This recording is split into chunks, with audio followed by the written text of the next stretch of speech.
Imagine that you're boarding an international flight back home to see your family for Christmas. You've made it on the plane, braced yourself for the long flight. The plane is taxiing off to the runway. Looks like it will take off on time and everything seems fine, but suddenly the plane made a U-turn and started going back to the gate. No explanation was given for this, and you're understandably worried. Why are we turning back? Is there something wrong with the plane? Did someone get sick? You're looking around for answers, but every other passenger looks just as confused as you are. It wasn't until weeks later that you learned about what actually happened on the news. Unbeknownst to you, the airline's vice president was sitting in first class on that same plane. She was furious because she was served macadamia nuts in a bag instead of on a plate, and got so angry that she fired the chief flight attendant right there on the spot and demanded the plane to be turned back so that she could kick him off the plane. That was the real story, known as the Nut Rage incident. It happened on December of 2014 on a Korean Air flight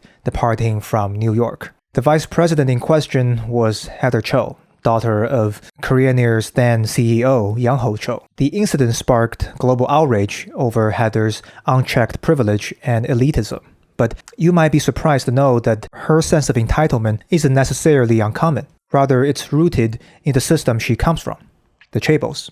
Chaebols are huge, family-owned, highly diversified conglomerates that dominate or even monopolize key industries in South Korea. You've probably heard of some of them, like Samsung, LG, and Hyundai. Chaebol's ownership and management are passed down through inheritance within the family, and collectively, they represent more than half of South Korea's GDP. This makes the Korean economy looks rather odd. In a way, Chaebols are almost like royalties that rule over Korea in a kind of economic feudalism, seemingly doing whatever they want and passing down their kingdoms through the generation. But how did this happen? How did the market economy of an advanced modern democracy come to be like this? The Chaebols were actually the legacy of an intentional economic strategy employed by the Korean government back in the 1960s. At that time, South Korea was in shambles. Decades of Japanese occupation had stripped the country of resources, and the Korean War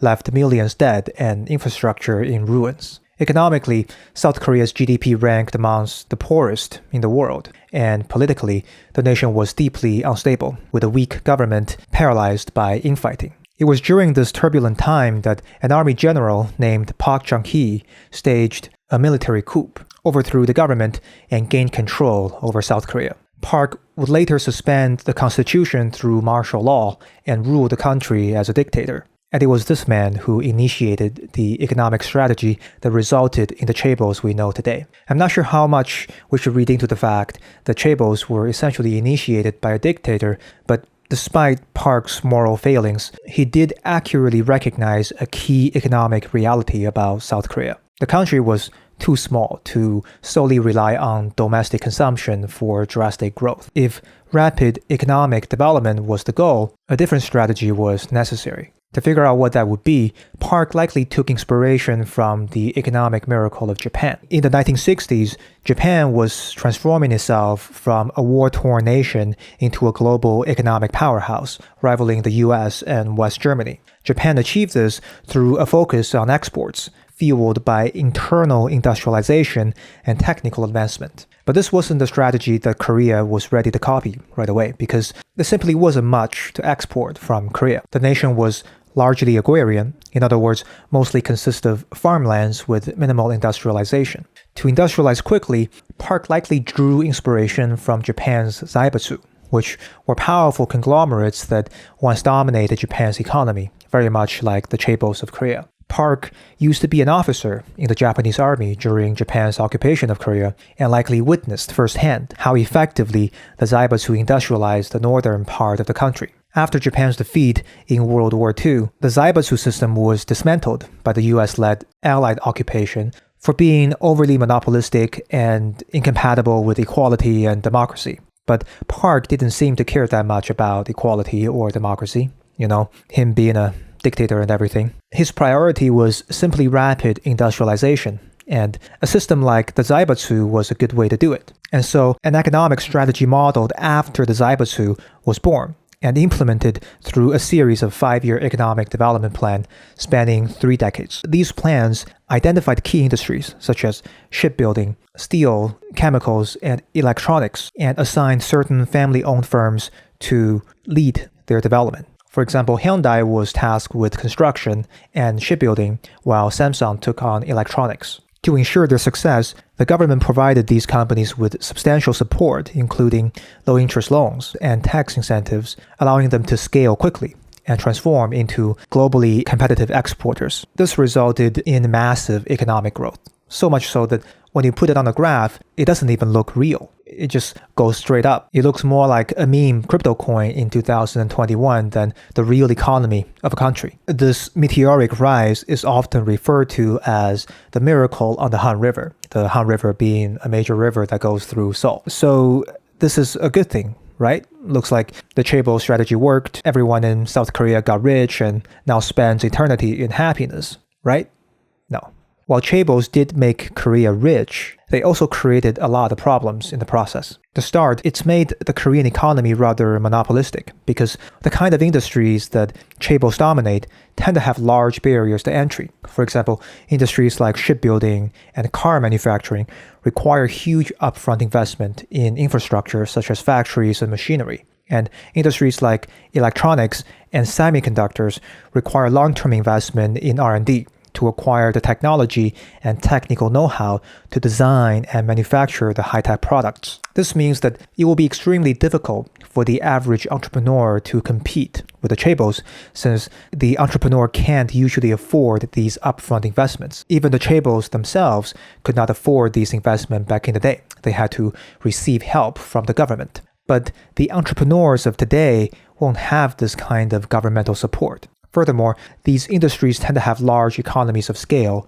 meaning the more a firm produces a product, the cheaper it is to produce that product. That's a huge advantage for the Chaebols, who are already producing and selling products since they can operate at a cheaper cost. In other words, the Chaebols, having already established themselves in the industry as a result of the help they received from the government decades ago, can now sit back and reap the benefits, while the new entrepreneurs of today are unable to compete because they don't have similar governmental support. In this way, Chaebols continue to dominate, if not completely monopolize, many industries that they are in. Having become monopolies and oligopolies, the Chaebols proceed to rule over the economy in a way that one would expect from monopolies, which is to improve their bottom lines at the expense of everyone else. For instance, Chaebols have a history of colluding with each other, like the price-fixing scheme between Samsung and LG back in 2008 and 9, which forced consumers to pay more for certain electronics. Chaebols also colluded with the government. After all,